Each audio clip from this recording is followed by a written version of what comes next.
Dengue বর্তমানে ডেঙ্গুকে মহামারী বললেও ভুল হবে না। প্রতি বছর আমাদের দেশে হাজার হাজার লোক ডেঙ্গুতে আক্রান্ত হয়। এর মধ্যে অনেকেই খুব নির্মমভাবে মৃত্যুবরণ করে, যার বেশিরভাগই নারী, শিশু কিংবা বৃদ্ধ। তো কম আর বেশি অনেকেই জানেন যে ডেঙ্গু একটি ভাইরাসজনিত রোগ। সাধারণত এর কোনো চিকিৎসা নেই বললেই চলে। ডেঙ্গু সম্পর্কে একটু জ্ঞান এবং সতর্কতা থাকলেই ডেঙ্গু থেকে সম্পূর্ণরূপে বেঁচে ফেরা সম্ভব। সাধারণত আমাদের দেশের মানুষের ভুল ভ্রান্তিগুলাই ডেঙ্গুকে আরো বেশি সক্রিয় করে তোলে। এর কারণ হচ্ছে আমাদের দেশের মানুষ জ্বর হলেই যে কাজটা করে, তারা অ্যান্টিবায়োটিক গ্রহণ করা শুরু করে। আর এই অ্যান্টিবায়োটিক খাওয়ার পর যেই সময়টা তারা অপেক্ষা করে জ্বরটা প্রতিরোধ করার জন্য, এই সময়টাতেই ডেঙ্গু রোগটা ভয়ঙ্কর আকার ধারণ করে ফেলে। কারণ ডেঙ্গু রোগ খুব অল্প সময়ের ভিতরে আপনাকে একদম আইসিইউ পর্যন্ত নিয়ে যেতে পারে। তার জন্য জ্বর হলেই ডেঙ্গু সম্পর্কে সচেতন থাকতে হবে। আর ডেঙ্গু রোগে আরও বেশ কিছু ভুল আমাদের দেশের মানুষ করে থাকে। যেমন বেশ কিছু ওষুধ আছে যেগুলো গ্রহণ করলে ডেঙ্গু রোগটা আরও বেশি সিভিয়ার হয়ে যেতে পারে। তো আজকের এই ভিডিওতে ডেঙ্গু সম্পর্কে একটা পরিপূর্ণ ধারণা দেওয়ার চেষ্টা করব। তো আপনি জানতে পারবেন যে ডেঙ্গু কি, ডেঙ্গুতে কারা সব থেকে বেশি ঝুঁকিতে থাকেন, ডেঙ্গু রোগটা কিভাবে ছড়ায়, তাছাড়াও ডেঙ্গু রোগে কোন কোন খাবার খাওয়া যাবে না, কোন কোন ওষুধ একেবারেই গ্রহণ করা যাবে না, এবং ডেঙ্গু রোগের চিকিৎসা এবং প্রতিকার সম্পর্কে। তো আমি সুজন আছি আপনাদের সাথে। আপনারা দেখতেছেন কুসংস্কার দমন কমিশন।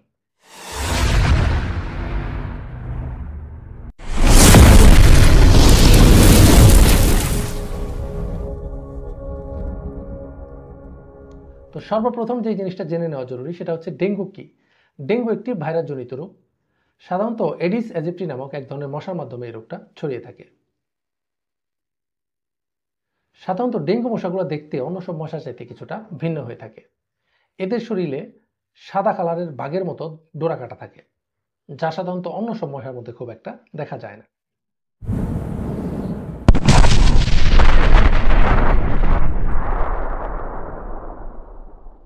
তো এখন যে জিনিসটা জেনে নেওয়া জরুরি সেটা হচ্ছে যে ডেঙ্গু কিভাবে ছড়ায়। তো আসলে ডেঙ্গুটা মশার শরীরে তৈরিও হয় না, বা শুধু মশা কামড় দিলে ডেঙ্গু হয়, ব্যাপারটা এরকম না। সাধারণত ডেঙ্গু আক্রান্ত একজন ব্যক্তিকে এডিস মশা কামড় দিলে তখন সেই ডেঙ্গুর জীবাণুটা মশার শরীরে প্রবেশ করে এবং 8 থেকে 12 দিন ধরে সেই জীবাণুটা মশার শরীরে বৃদ্ধি পেতে থাকে। সাধারণত এই টাইমটাতে মশাটা যদি কাউকে কামড় দেয়, সেক্ষেত্রে কিন্তু ডেঙ্গু রোগটা ছড়ায় না। একবার ভাইরাসটা মশার শরীরে পরিপক্ক হয়ে গেলে তখন যদি মশাটা কাউকে কামড় দেয়, সেক্ষেত্রে সাধারণত ডেঙ্গু রোগটা ছড়িয়ে থাকে।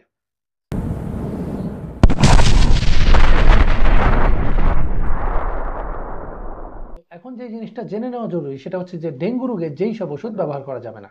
এর মধ্যে অন্যতম হচ্ছে যে ডাইক্লোফেনাক বা আইবুপ্রোফেন জাতীয় ওষুধ ব্যবহার করা যাবে না।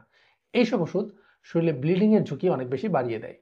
তাছাড়াও ডেঙ্গু হলে সাধারণত আমাদের দেশে প্যারাসিটামলটা ব্যবহার হয়, কিন্তু প্যারাসিটামলের সাথে আরো একটা ওষুধ কমনলি পাওয়া যায় যেটার মধ্যে ক্যাফেইন যুক্ত থাকে। বিশেষ করে নাপা এক্সট্রা জাতীয় যে ওষুধগুলো আছে, এগুলোর ভিতরে ক্যাফেইন থাকে। ক্যাফেইন শরীর থেকে দ্রুত পানি বের করে দেয়। তার জন্য ডেঙ্গু হলে আপনার শরীরে প্রচুর ফ্লুইড ধরে রাখা প্রয়োজন, কিন্তু সেটা যদি লিকুইডগুলোকে বের করে দেয়, সেক্ষেত্রে আপনার পানি শূন্যতার সমস্যা দেখা দিতে পারে।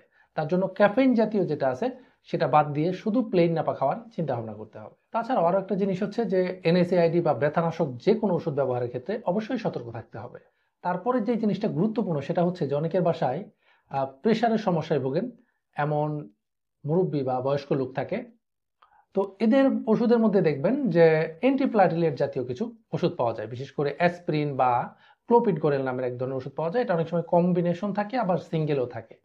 তো এই জাতীয় ওষুধ একেবারেই ব্যবহার করা যাবে না। এর কারণ হচ্ছে এইসব ওষুধগুলো সাধারণত অ্যান্টিপ্লাটিলেট জাতীয় ড্রাগ, যা সাধারণত আপনার রক্ত জমাট বাঁধতে বাধা দেয়। এখন দেখা যায় যে ডেঙ্গু হলে প্লাটিলেট এমনিতেই অনেক বেশি কমে যায়। তার মধ্যে আপনি যদি অ্যান্টিপ্লাটিলেট ড্রাগ গ্রহণ করেন, মানে ওকে জমাট বাঁধতে না দেন, সেক্ষেত্রে আপনার শরীরে একবার ব্লিডিং শুরু হলে একদম মৃত্যু পর্যন্ত গিয়ে থামবে। তার জন্য এইসব ওষুধ থেকে অবশ্যই বিরত থাকতে হবে।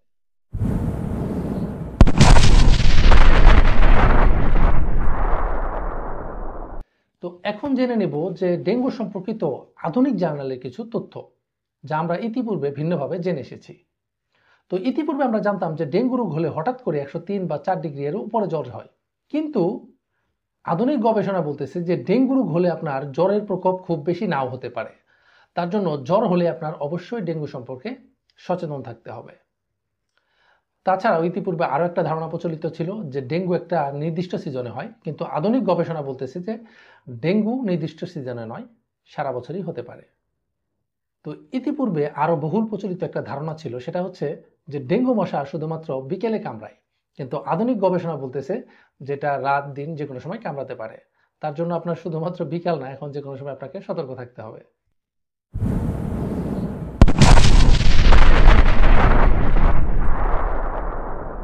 তো এখন যে জিনিসটা জেনে নেওয়া প্রয়োজন সেটা হচ্ছে যে ডেঙ্গু রোগের কমন উপসর্গগুলো কি কি। তো সর্বপ্রথম যে উপসর্গ সেটা হচ্ছে যে হঠাৎ করে তীব্র জ্বর হতে পারে, কিন্তু আধুনিক গবেষণা এটাও বলতেছে যে জ্বরটা খুব বেশি তীব্র নাও হতে পারে। দুটার ব্যাপারে সচেতন থাকতে হবে। দ্বিতীয়ত যে জিনিসটা হয় সেটা হচ্ছে যে চোখের পিঠে ব্যথা হতে পারে। তাছাড়াও শরীর ব্যথা, জয়েন্টে ব্যথা এবং বমি বমি ভাব বা বমি বা ত্বকে র্যাশের মতো সমস্যা দেখা দিতে পারে। তো প্রাথমিকভাবে সিবিসি করলে হয়তো প্লাটিলেটের সংখ্যা দেখে অনেকটা আন্দাজ করা যায়, বা সিবিসি করলে কিছুটা আইডিয়া পাওয়া গেলেও সাধারণত ডেঙ্গু হলে NS1, IgM বা IgG এই টেস্টগুলা করাতে দিতে পারে। তো সেক্ষেত্রে অবশ্যই একজন ডক্টরের পরামর্শ নিয়ে আপনি নির্দিষ্ট টেস্টগুলো করে নেবেন।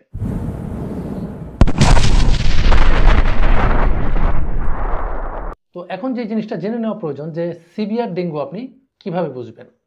তো সাধারণত ডেঙ্গু যদি সিভিয়ার পর্যায়ে চলে যায় সেক্ষেত্রে শরীরে বেশ কিছু মেজর উপসর্গ দেখা দেওয়া শুরু করে।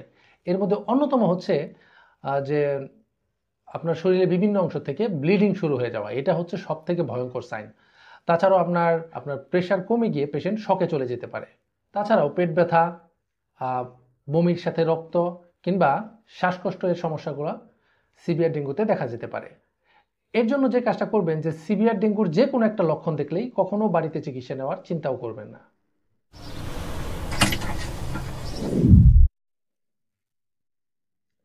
তো এখন যে জিনিসটা জেনে নেওয়া প্রয়োজন সেটা হচ্ছে যে ডেঙ্গু রোগে কারা সব থেকে বেশি ঝুঁকির মধ্যে থাকেন।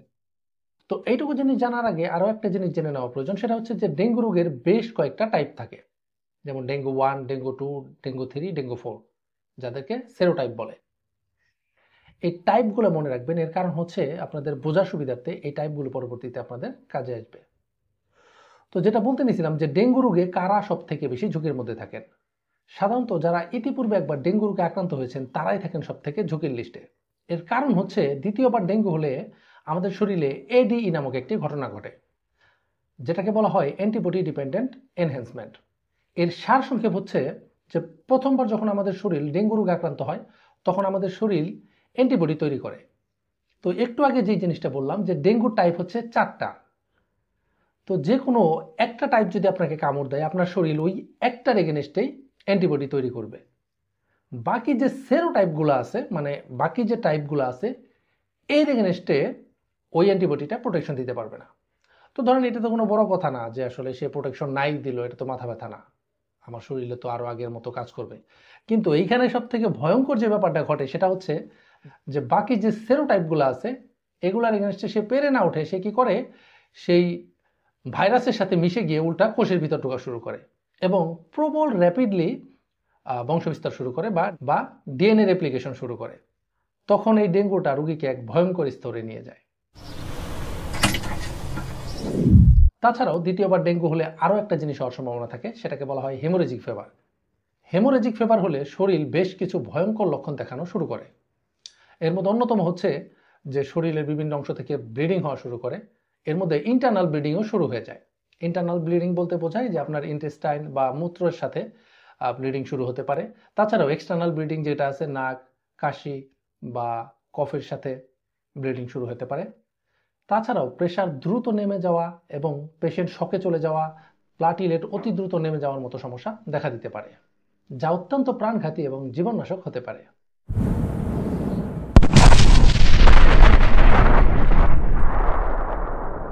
তো এখন যে জিনিসটা জেনে নেওয়া প্রয়োজন সেটা হচ্ছে যে ডেঙ্গু রোগে কোন কোন খাবার গ্রহণ করবেন। তো ইউটিউব ঘাটলে দেখা যায় যে আসলে দামি দামি খাবারের কথা বলে, কিন্তু আসলে দেখেন ডেঙ্গু রোগের খাবারের ক্ষেত্রে দামি বা কম দামি কোনো ফ্যাক্ট না।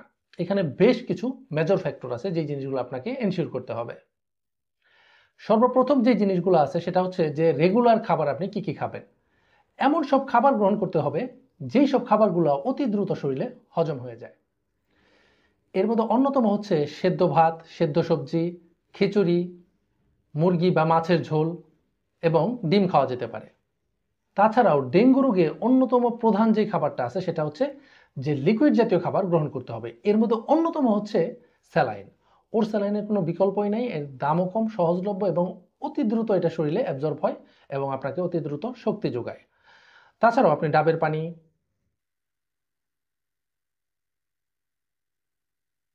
লেবুর শরবত, ফলের রস বা সুপের মতো কিছু খেতে পারেন। সবার শেষে যে জিনিসটা আছে সেটা হচ্ছে যে আপনি ফল খেতে পারেন। এর মধ্যে অন্যতম হচ্ছে পাকা পেঁপে, তাছাড়াও ডালিম, কমলা, আঙ্গুর, আপেল এবং অন্য সব মৌসুমী ফলও খেতে পারবেন।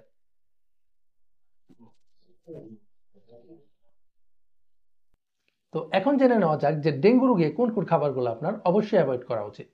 এর মধ্যে অন্যতম হচ্ছে যেই সব খাবারগুলো আমাদের শরীরে দেরিতে হজম হয় এমন খাবারগুলোকে আপনার অ্যাভয়েড করতে হবে। এর মধ্যে অন্যতম হচ্ছে গরুর মাংস বা খাসির মাংস। তাছাড়াও কার্বোনেটেড যেসব বেভারেজ আছে এর মধ্যে বেশিরভাগ সময় দেখা যায় যে ক্যাফেইন থাকে। এই ক্যাফেইনটা কি করে, আমাদের শরীর থেকে পানিগুলোকে বের করে দেয়। তো ডেঙ্গু হলে আমাদের শরীরে পানি ধরে রাখা খুবই গুরুত্বপূর্ণ। এর জন্য ক্যাফেইন জাতীয় যেসব বেভারেজগুলো আছে এগুলোকে একদম সম্পূর্ণ অ্যাভয়েড করতে হবে। তাছাড়া অতিরিক্ত ভাজা পোড়া বা মশলা জাতীয় খাবার আপনার গ্যাস্ট্রিকের সমস্যা বা বমির সমস্যা খুব বেশি বাড়িয়ে তুলতে পারে। তার জন্য এইসব খাবার থেকে সম্পূর্ণ দূরে থাকতে হবে।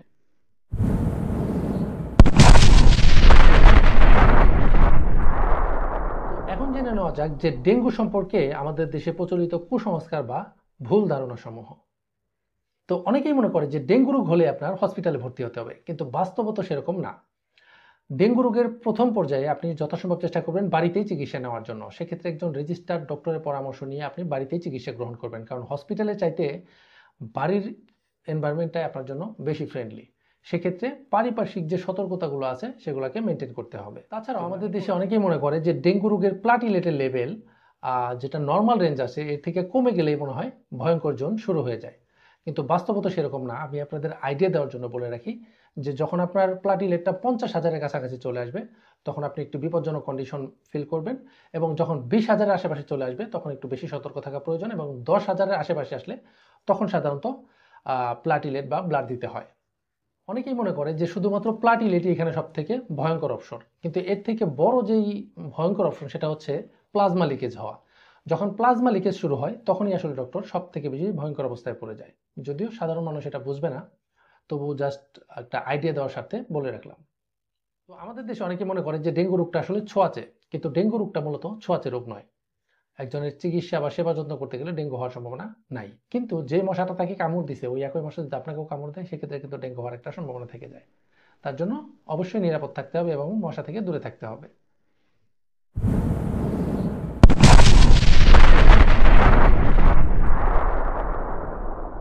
তো এখন জেনে নেওয়া যাক যে ডেঙ্গু রোগের চিকিৎসাগুলো কি কি। তো ডেঙ্গু রোগের চিকিৎসা হয় মূলত এর সাইন সিমটম বা লক্ষণ অনুযায়ী।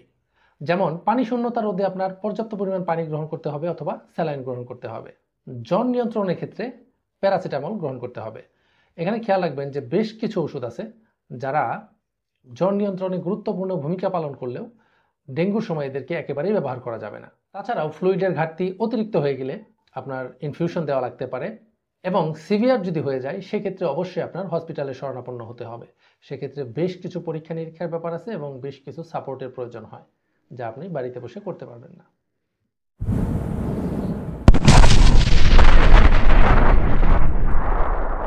এখন যে জিনিসটা জেনে নেওয়া জরুরি যে ডেঙ্গু রোগ আপনি কিভাবে প্রতিরোধ করবেন। বাড়ির আশেপাশে যে কোনো জমানো পানি থাকলে সেই পানিটাকে ফেলে দিতে হবে। বাড়ির আশেপাশে খুব বেশি ঝোপঝাড় থাকলে সেগুলোকে কেটে পরিষ্কার করতে হবে, এবং বাসার ইনস্ট্যান্ট পাশেই যদি ঝোপঝাড় থাকে সেক্ষেত্রে জানালার মধ্যে মশার নেট লাগিয়ে নিতে পারেন। তাছাড়াও আমাদের দেশে মশা প্রতিরোধী বেশ কিছু ব্যবস্থা আছে, যেমন অ্যারোসল বা কয়েল কিংবা গুড নাইট বা মশা বিরোধী লোশন যেগুলো আছে সেগুলোকে ব্যবহার করতে পারেন। তাছাড়াও ডেঙ্গুর প্রকোপ যদি খুব বেশি বেড়ে যায় সেক্ষেত্রে মশারিটা নিয়ে সুরক্ষা নিতে পারেন। তো পরিশেষে যে কথাটা না বললেই নয়, ডেঙ্গু রোগ প্রতিরোধ শুধু সরকারের দায়িত্ব নয়, আমাদের সবারই দায়িত্ব। আমাদের উচিত সবাই মিলেমিশে ডেঙ্গুর এগেনস্টে ফাইট করা। ডেঙ্গু রোগ কতটুকু ভয়ঙ্কর হতে পারে সেটা আপনার কল্পনার বাইরে। যারা একবার ডেঙ্গুর সিভিয়ার স্টেজে ঘুরে আসছে তারা হয়তো বা জানেন। তো আজ এ পর্যন্তই, দেখা হচ্ছে অন্য কোনো ভিডিওতে। সে পর্যন্ত সবাই ভালো থাকবেন, সুস্থ থাকবেন। আসসালামু আলাইকুম।